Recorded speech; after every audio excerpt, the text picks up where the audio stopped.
중풍병은 뇌혈관의 장애로 갑자기 정신을 잃고 넘어져 가지고 구안괴사 또는 반신불수 언어장애, 후유증을 남기는 병이다. 과거는 지금 현대를 살아가는 사람들에게도 이 중풍이 쉬운 병이 아닙니다.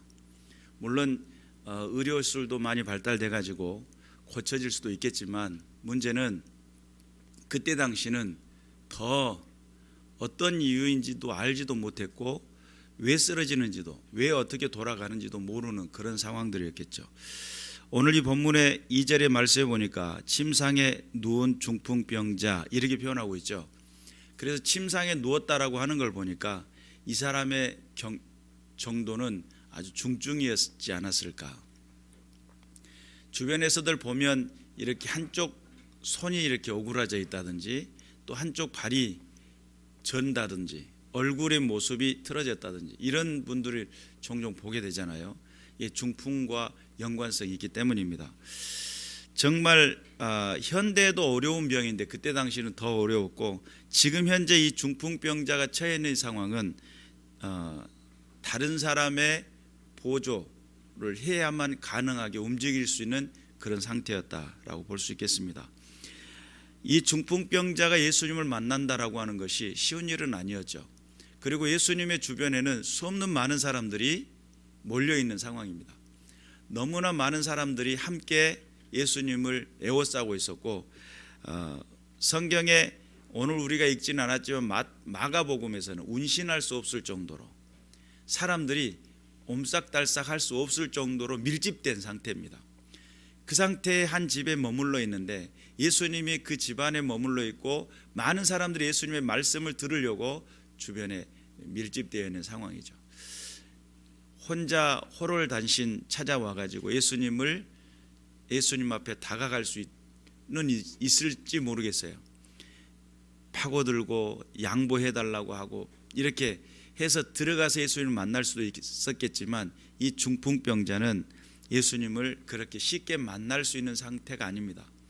더군다나 네 사람이 이렇게 들것에 침상에 누워있는 이 사람을 들고 와야만 했기 때문에 그 부피는 그 밀집된 상황을 뚫고 갈 수 있는 상황이 아니에요. 마가복음 2장 4절에는 무리들 때문에 예수께 데려갈 수 없으므로 그 계신 곳에 지붕을 뜯어 구멍을 내고 중풍병자가 누운 상을 달아 내렸다 이렇게 표현합니다. 그러니 얼마나 민폐예요. 거기에 집안에 밀집되어 있는 상황 속에 지붕을 뜯었으니까 저희도 교회 공사한다고 지붕이 세 군데가 뜯어져 있잖아요. 지붕을 뜯는 순간 먼지도 나올 것이고 얼마나 민폐 아닙니까? 더군다나 예수님 계신 그곳에 먼지를 펄펄 내면서 병자를 고쳐달라고 데려왔으니 예수님 입장에서는 개인적으로 생각을 할 때 이런 무리한 사람이 어딨나, 나를 만나려면 예약을 잡아야지, 아니 면접 만나서 그를 고쳐주는 그 모든 것도 어떤 순수와 절차를 지켰으면 좋겠다 이렇게 생각할 수도 있었을 텐데 예수님은 그들을 향해서 뭐라고 표현하냐면 그들의 믿음을 보시고 그래요. 예수님께서는 그들의 모습을 보면서 그들의 믿음을 보시고 그렇게 표현합니다.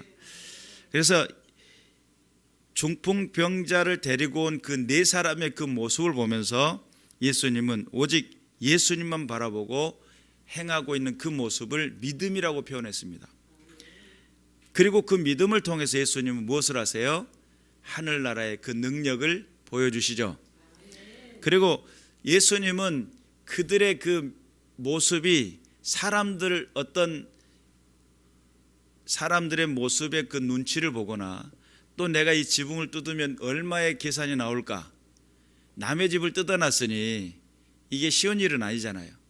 남의 집안을 뜯어놨으니 이게 문제가 이걸 뜯으면 얼마가 나올까 계산하지 않았어요. 그리고 이것저것 따지지도 않았어요. 지금의 시급한 문제는 뭐냐면 내 친구를 예수님 만나게 해야 되겠다. 이게 시급한 문제였어요. 중풍병자에게 있어서는 하루의 인생을 사는 것도 너무 중요한 상황이 될 거예요. 누워서 살 것이냐, 일어나서 살 것이냐, 활동하며 살 것이냐, 다른 사람의 도움을 받을 것이냐, 중요하겠죠.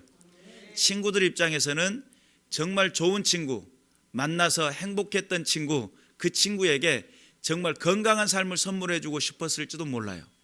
여러분, 지금 이 친구들의 그 결단이 어떤 계산이 없는 그 모습을 예수님은 믿음 있는 모습으로 해석을 했어요. 그래서 철저하게 계산이 없어 보이고 온전히 예수님만 바라봤던, 그러면 우리가 한 가지 믿음을 정의할 때 내릴 수 있는 부분이 생겨납니다. 어떤 부분이냐면 온전한 믿음은 내 계산을 내려놓을 때 시작됩니다. 진정한 예수님을 바라보는 믿음은 내가 이것 따지고 저것 따지고 이렇게 생각하고 저렇게 생각하는 이 모든 것들을 내려놓고 예수님이 해답입니다. 예수님이 인생 속에, 내 인생 속에 해답입니다 라고 하는 결론에 도달할 때 이것이 온전한 믿음이 된다는 거예요. 한 잔의 물을 떠놓고 유리잔에다가 물을 떴어요. 그런데 그 유리잔 안에 가득 찬 것을 이것이 충만이라고 표현하거든요. 근데 이게 물잔에 조금이라도 비어 있으면 내가 한 모금을 마셔버리고 난 다음에 반잔이 남았다고 가정을 해봅시다. 한 모금의 반잔이라 제가 좀 입이 크긴 하네요. 자, 그러면 그렇게 줄어든 상태 속에 물이 절반 들어있고 공기가 절반이 들어있어요. 두 가지의 생각이 공존하고 있는 그런 상황입니다. 온전하다 또한 충만하다라고 그 개념은, 내 믿음이 크다라고 하는 그 개념은 거기 안에 다른 것이 들어있지 않다라고 하는 그런 뜻이에요.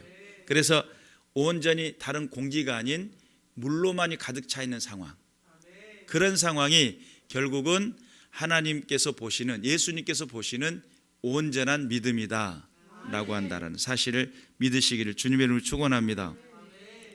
그래서 우리의 계산을 내려놓는 것이 우리의 믿음이 온전해지는 모습이다. 여러분 안에 여러 가지 많은 생각들이 있고 계획들이 있을 거예요. 그리고 여러분 안에 여러 가지 많은 꿈들이 있을 거예요.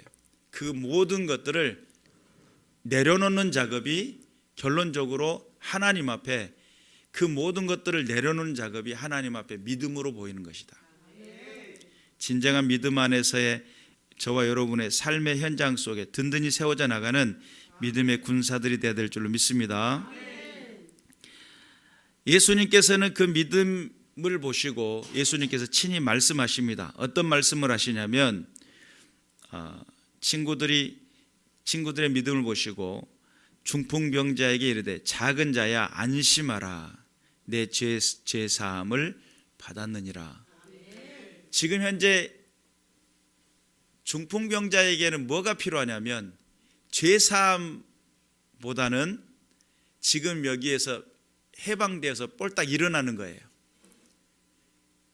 우선순위를 따지자면 지금 현재 배고픈 사람에게는 당장 한 입에 빵이 더 중요하겠죠. 그런데 예수님의 입장에서는 너의 그 배고픔보다, 너의 그 아픔보다 뭐가 더 먼저 중요하냐면 너에게 있어 그 죄가 문제라는 거예요. 너의 인생 속에 너의 그 죄가 해결되지 않으면 뭐가 안 된다는 거예요. 너의 그것이 고쳐지지 않는다는 거예요. 우리가 복음에 대한 이해가 필요합니다. 세상에 많은 사람들이 세상 종교 가운데 산에 가서 산신령님께 구하고 큰 고목나무 앞에 신령한 존재에게 구합니다. 그리고 바다를 향해서 엎드려 절합니다. 굿도 하죠. 올해는 풍년이 되게 해달라고. 수없는 많은 것을 구하는데 그 구함의 그 목적이 뭐냐면 잘 살게 해주고 행복하게 해주고 자녀 주고 내 인생 속에 복을 달라고, 이런 것들이 목적이에요. 그런데 정작 그들에게 구하는 행복 가운데 예수님 보시는 관점에서는 너희가 진정한 참된 행복을 알고 세상이 알지 못한 참된 평강을 알며 그리고 하늘의 신령한 은혜를 알려고 한다면 뭐가 해결돼야 돼요? 너 안에 있는 죄가 해결돼야 된다는 거예요. 죄가 해결되지 않으면 이 땅에 아무리 내가 좋은 배필을 만나 결혼하고 싶고 또는 좋은 세상 살고 싶고 내가 누리고 싶은 것들을 누리고 싶고 내가 하고 싶은 것들을 하고 싶다라고 생각을 하며 인생을 설계하고 계획할 때가 많습니다. 아마 중풍병자, 지금 누워있는 이 사람에게도 꿈이 있었을 것이고 미래가 있었을 겁니다. 그러나 지금의 그 미래는 누워 있어야만 되고 누군가의 도움을 받아야 되는 아픈 상황이에요. 고통스러운 상황이에요. 지금 이 상황 속에 예수님은 해결점에, 그 근본의 해결점이 뭐냐면 그 죄사함의 해결점이었습니다. 예수님께서 다른 부분에서 그래요. 달리다굼 소녀여 일어나라, 그렇게 이야기하죠. 너의 믿음을 보고 너의 믿음이 너를 구원하였느니라. 내 몸에서 능력이 나타났느니라. 아니, 능력을 그냥 나타내시면 안 돼요. 능력 나타나고 내 믿음을 보시고 그냥 내 병을 고쳐주시면 안 돼요 라고 이야기할 수도 있겠죠. 문제는 병 고치는 게 문제가 아닙니다. 건강이 문제가 아니었던 거예요. 이 사람에게는 자기 인생의 꿈을 향해 달려가는 것이 문제가 아니었던 거예요. 더 중요한 문제는 뭐냐면 하나님과 그 사람 관계 속에 맺혀져 있었던 죄가 문제였던 거예요.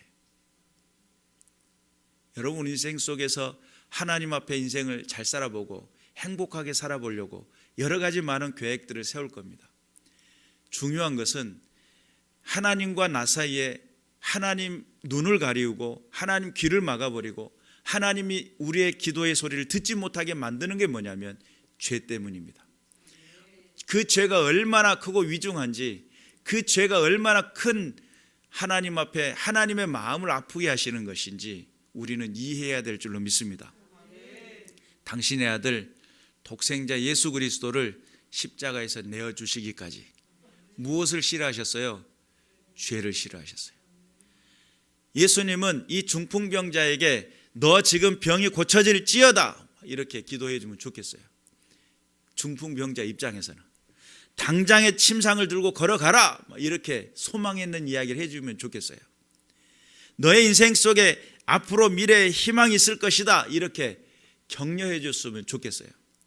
그런데 중풍병자 입장에서는 그런 이야기를 듣고 싶었지만 예수님은 아주 뼈아픈 이야기, 그 누구도 알지 못했던 이야기, 자기만 알고 다른 사람에게 감춰졌던 이야기, 너 그 죄가 해결돼야 되는데, 그 문제가 해결돼야 되는데, 죄를 자백하고 고백하면 저는 미쁘시고 의로우사 우리의 모든 죄를 우리의 모든 불의 가운데 우리의 죄를 깨끗게 하실 것이요. 요한일서 1장에서는 그렇게 이야기하죠.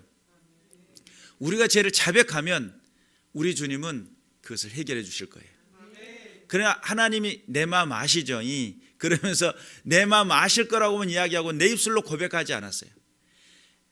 내 형편과 내 사정을 아시죠? 그러면서 내 자신이 하나님 앞에 내가 어떤 존재였음을 이야기하지 않았어요. 그러면 그것은 하나님과 나 사이에 성사가 되지 않습니다.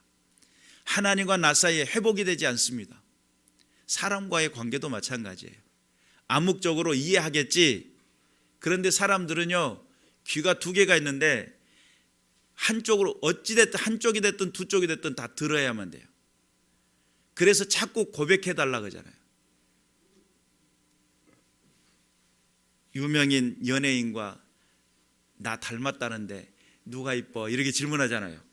그러면 여기서 말을 잘해야 되죠. 내가 그 사람 이뻤으면 그 사람 쫓아다녔겠지. 당신이 이뻐가지고 지금 결혼해 있는 거 아니야. 이렇게 말을 잘해야 되잖아요. 그런데 항상 사랑한다라는 말을 듣고 싶어하고 당신이 나와 함께 있어서 기쁘다는 말을 듣고 싶어 하잖아요. 확인하고 싶어 하고. 왜 그래요? 사람은 내게 들려지는 대로 이해하고 내게 보여지는 대로 마음속에 받아들이기 때문에 그래요. 내 하고 있는 행위를 이해하겠지. 정말 넓은 사람이 이해할 수도 있겠지만 또 가스라이팅을 하는 거죠. 내 어떤 일정한 행동을 계속 패턴들을 반복시켜가지고 그냥 이해를 시키는 거죠. 강요를 하는 거죠. 그런데 우리가 명확히 알아야 될 것은 사람은 내게 들려지는 대로 이해하고 보여지는 대로 받아들여요. 그러니까 그 표현이 중요한 거예요. 그 표현을 통해서 사랑을 하는 건지, 그 표현을 통해서 내게 미움을 갖고 있는 건지 그걸 알게 된다는 말이에요. 그냥 암묵적으로 이해해 주는 게 아니에요. 하나님께서 우리에게 요구하시는 게 있어요. 자백하라는 거예요. 예수님께서 오셔가지고 첫 번째 외침이 뭐예요? 회개하라. 마태복음 4장 16절에 회개하라. 17절에 그러죠. 16절은 흑암의 땅 사망의 그늘에 앉은 백성들의 큰 빛을 보았고 그래요. 그리고 17절에 회개하라. 천국이 가까이 왔느니라. 회개하라는 뜻은 뭐예요? 너의 입술을 통해 너의 죄를 고백하라는 거예요. 그래서 주님, 저는 죄인입니다. 영접할 때 우리가 그렇게 이야기하죠. 주님, 저는 죄인입니다. 예수님, 저는 죄인입니다. 우리의 죄를 고백하고 내 죄를 하나님 앞에 아랠 때에 하나님은 내 죄를 사해 주시는데 머리에서부터 발끝까지 새롭게, 이전 것은 지나갔으니 보라 새 것이 되었도다. 새롭게 믿으시기를 주님의 이름으로 축원합니다. 지금 현재 이 중풍병자에게 있어서 죄의 문제는 시급했습니다. 병을 고치는 것보다 더 시급했고 삶에 자기 자신의 꿈을 꾸는 것보다 어떤 현실을 살아가는 정말 행복한 것보다 더 중요한 것이 먼저는 그 죄를 해결하는 부분이었습니다. 죄 사함을 받았느니라.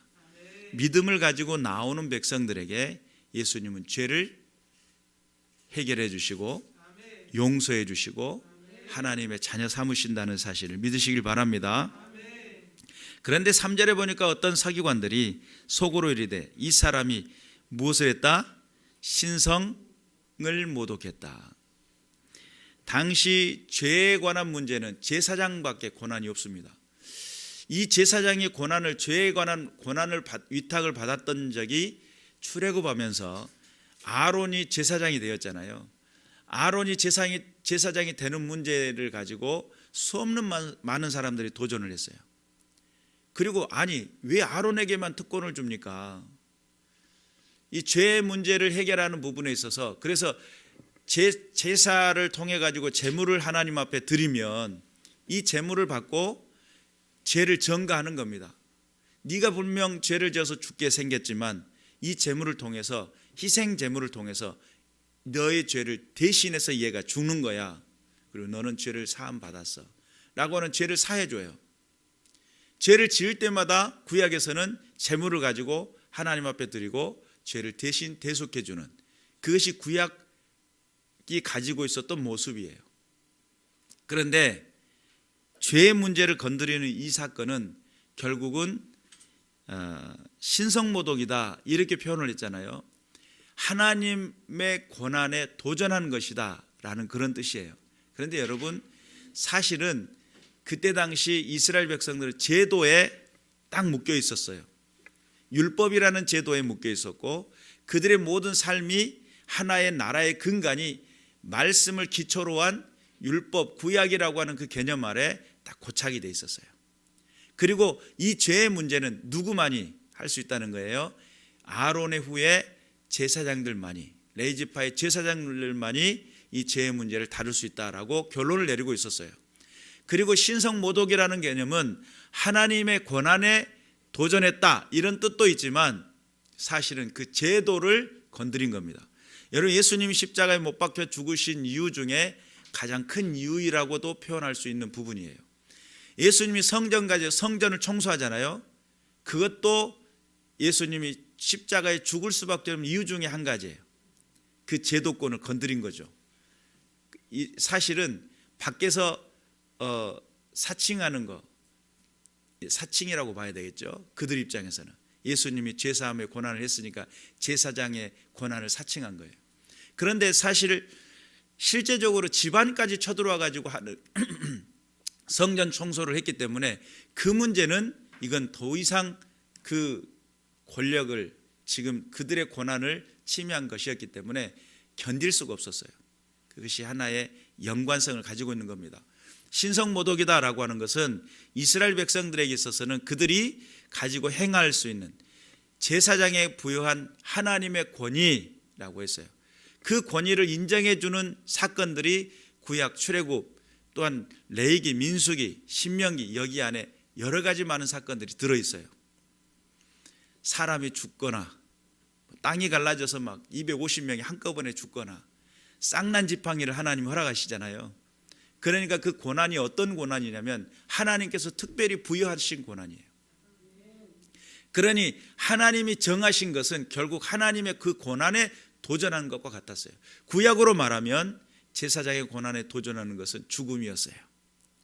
그러다 보니 신성모독이다 라고 하는 그것은 이미 역사적인 모든 상황을 토대로 해가지고 이것이 어떤 결과를 도출하는 것인지를 보여주는 부분이에요.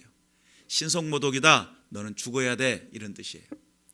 그런데 이것은 당장에 이루어지는 것은 아니었어요. 예수님이 성전까지 쳐들어가 가지고 성전을 뒤엎을 때 이거는 도무지 봐줄 수 없는 상황까지 도달하게 된 거죠. 그런데 예수님 입장에서, 이건 지금까지 제가 앞에 이야기했던 것은 제사장과 이스라엘 백성들 입장에서 했던 이야기고, 예수님 입장에서는 어떤 입장을 가지고 계시냐면, 예수님께서는 마태복음 1장 21절에 보니까 아들을 낳으리니 이름을 예수라 하라. 이는 그가 자기 백성을 그들의 죄에서 구원할 자이심이라. 예수님이 땅에 오신 목적이 뭐예요?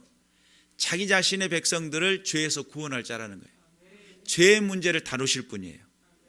그러니까 지금 중복이 되고 부딪히는 것이 맞는 상황이 된 겁니다. 그리고 또한 히브리서 2장 17절에 보니까 그가 범사의 형제들과 같이 되심이 마땅하도 이는 하나님의 일에 자비하고 신실한 대제사장이 되어 백성의 죄를 속량하려 하심이라. 여기서 예수님의 실제적인 역할이 대제사장이라는 사실을 명시하고 있어요. 또 히브리서 3장 1절에 보니까 그러므로 함께 하늘의 부르심을 받은 거룩한 형제들아, 우리가 믿는 도리의 사도시며 대제사장이신 예수를 깊이 생각하라. 예수 그리스도가 대제사장이심을 명확하게 명시하고 있습니다.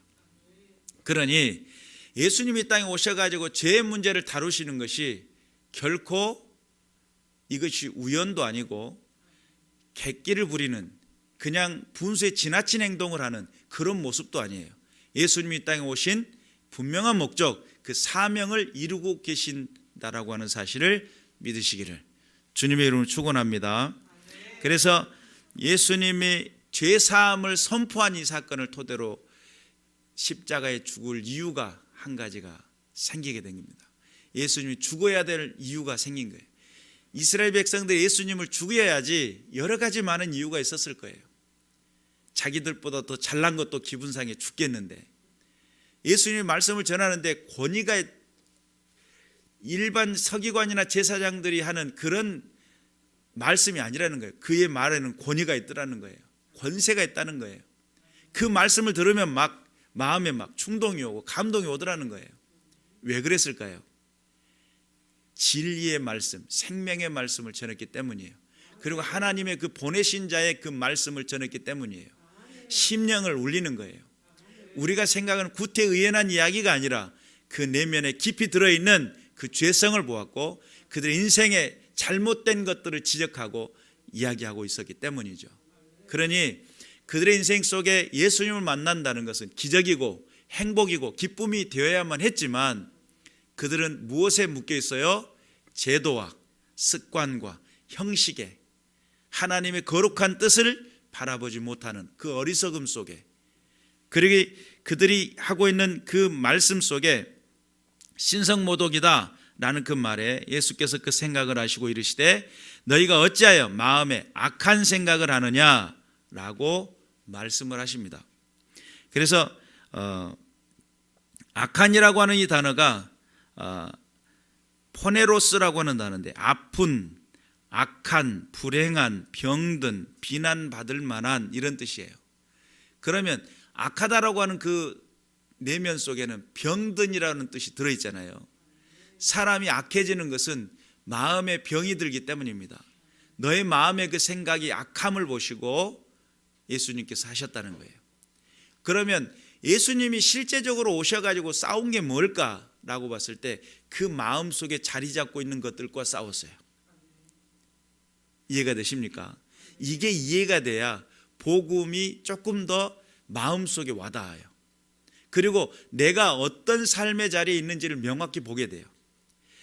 이 내 마음속에 뭐가 들어있느냐, 너무 중요한 사실이에요. 예수님은 이 땅에 오셔가지고 당신의 백성들을 죄에서 구원하시고 하나님의 영원한 하나님 나라의 백성이 되게 하시고자 하는 분명한 목적을 가지고 오셨어요. 그런데 예수님이 정작 힘을 쓰고 노력하고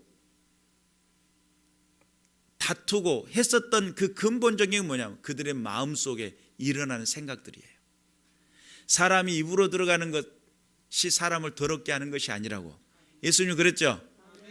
뭐가 더럽게 하는 거예요?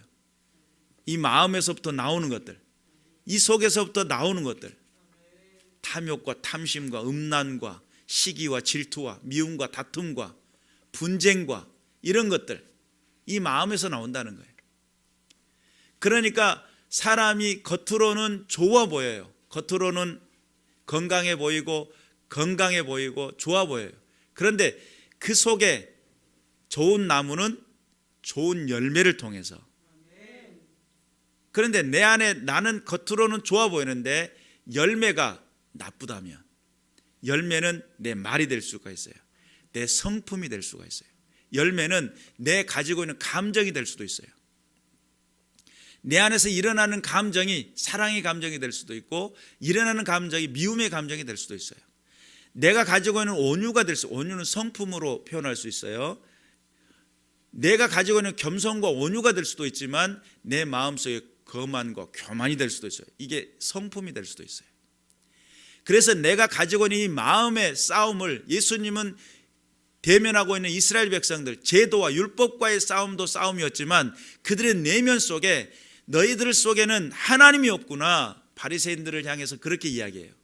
그리고 그 마음속에 들어있는 그 제도, 그 율법, 그 의무, 그걸 지키고자 하는 그 모든 것들이 하나님을 제거해버린 거예요. 이미 하나님의 뜻을 이야기해도 듣지 못했고 하나님께서 인도하시는 예수 그리스도, 그 보내신 자 예수 그리스도의 그 기적과 능력 앞에서 그들은 순종하고 복종할 줄 알았어야만 했지만 복종하지 않았어요.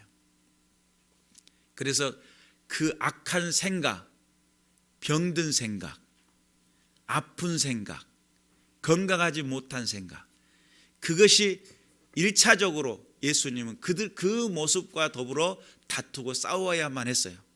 감정 소비를 어디서 해요? 그 악한 생각을 제거하는 데 감정 소비를 해요. 여러분, 신앙하는데 가장 방해 요소가 어디일 것 같아요? 저와 여러분의 마음입니다. 하나님을 섬기고 예수가 주가 되고 예수 그리스도를 높이고 예배하는 그 예배의 가장 큰 방해가 어디서부터 오냐면 이 마음에서부터 와요.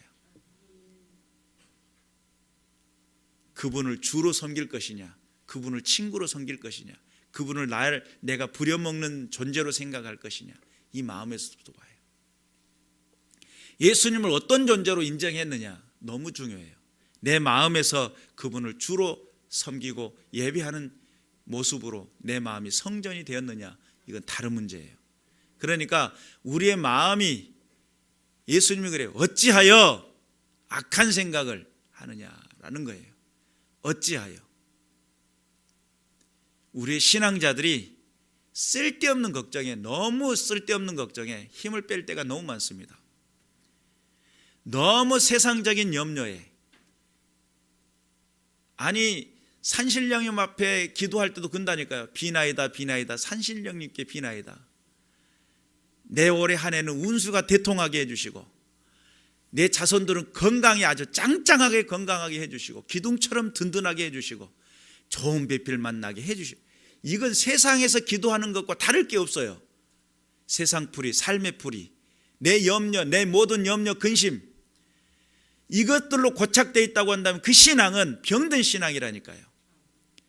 하나님 앞에 내가 어떤 존재로 부름받았는지를 이해하지 못하면, 내가 어떤 존재로 하나님 앞에 나아가고 있는지, 내 이상과 그 꿈이 내 세상의 삶의 뿌리로 고착되어 있느냐, 아니면 영원한 하나님 나라와 그 기품 위에 그 놀라우신 하나님의 그 권능 아래 죽어가는 영혼이 보여지고 하나님의 마음이 이해가 되고.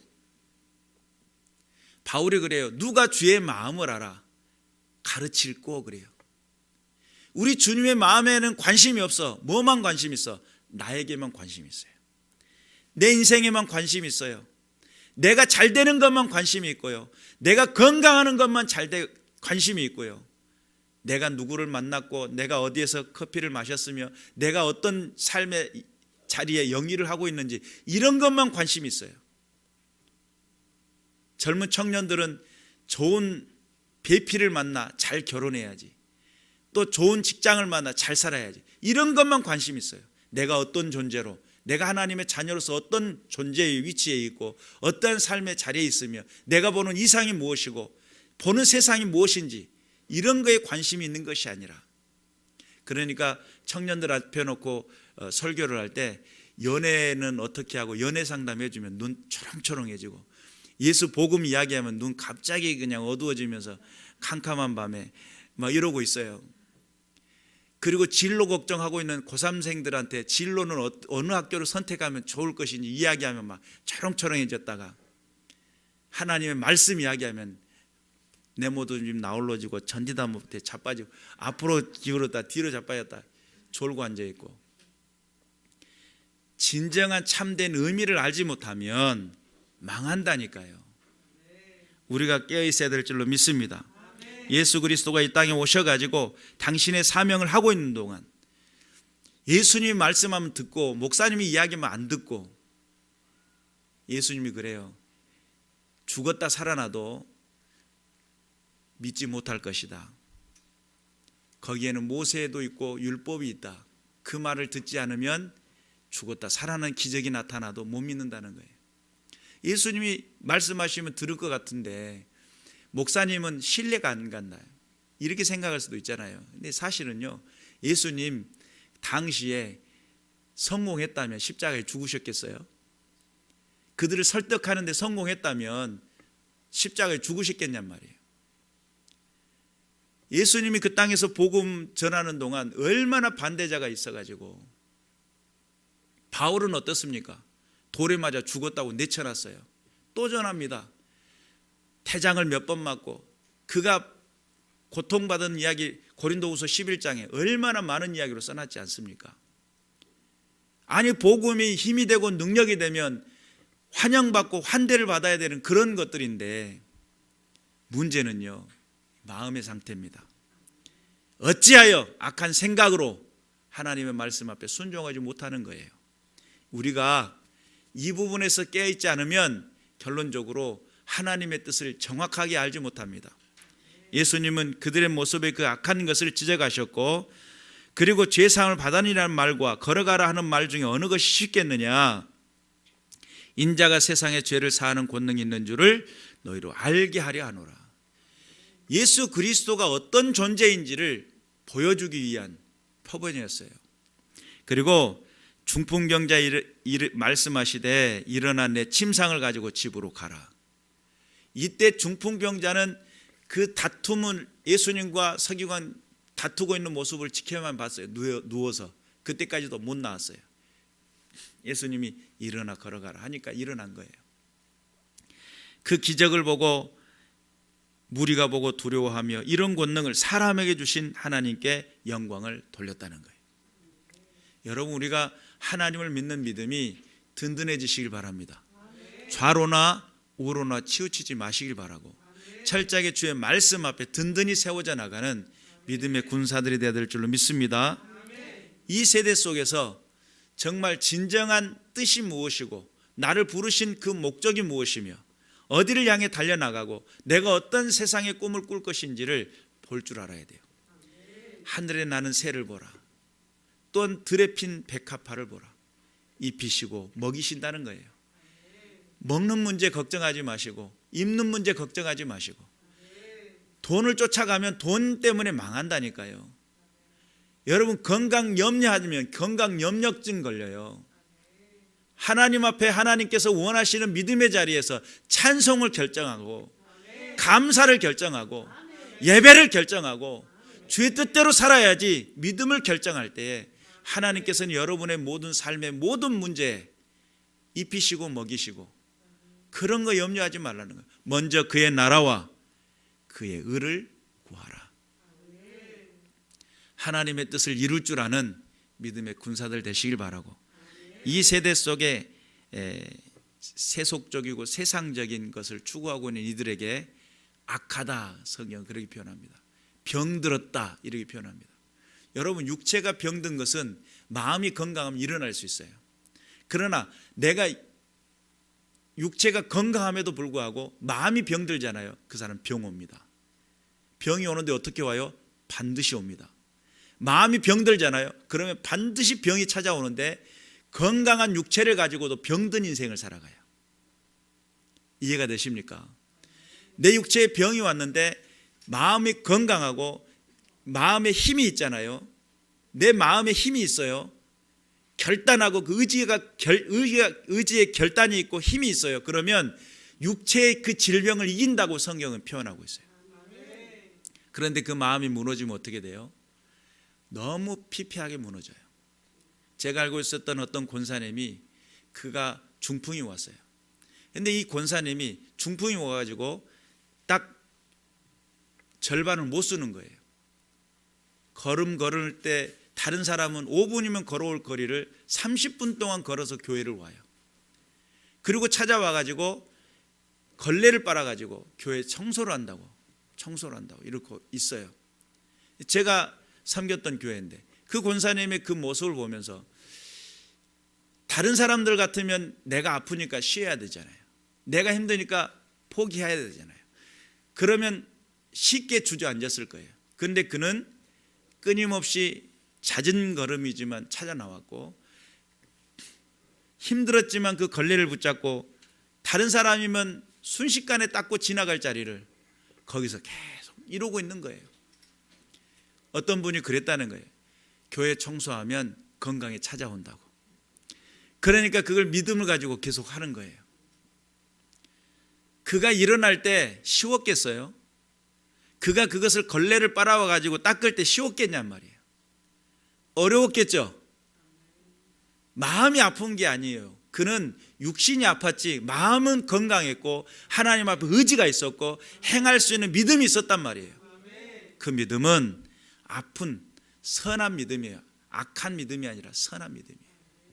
그런데 건강한 육체를 가지고 있으면서도 건강 염려증에 들어있다면 악한 겁니다. 건강한 육체를 가지고 있으면서 하나님 앞에 헌신하지 못한다고 하고 있다면 그가 건강하지 못한 믿음을 가지고 있는 거예요. 하나님 앞에서 인생을 살아갈 때에 여러분의 마음이 든든해지시길 바라고, 좌로나 우로나 치우치지 않는 예수님 보시며 어찌하여 이렇게 분노하는 것이 아니라 반가운 모습으로 찾아왔구나, 아무개야 찾아왔구나, 끌어안아 주시는 착하고 충성된 나의 종아, 네가 적은 힘으로 큰 것을 이루었구나. 계시록에서 이야기했던 말씀처럼 주의 전을 사모하시길 바랍니다. 하나님 앞에 예비하는 삶을 결단하시길 바랍니다. 철저하게 주의 부르심 앞에 순종할 줄 아는 믿음의 군사들 되시길 바라고, 좌로나 우로나 치우치지 마시길 바라고, 철저하게 주의 말씀 붙들고 승리해 나가는 저와 여러분 되시길 주님의 이름으로 축원합니다. 기도하겠습니다.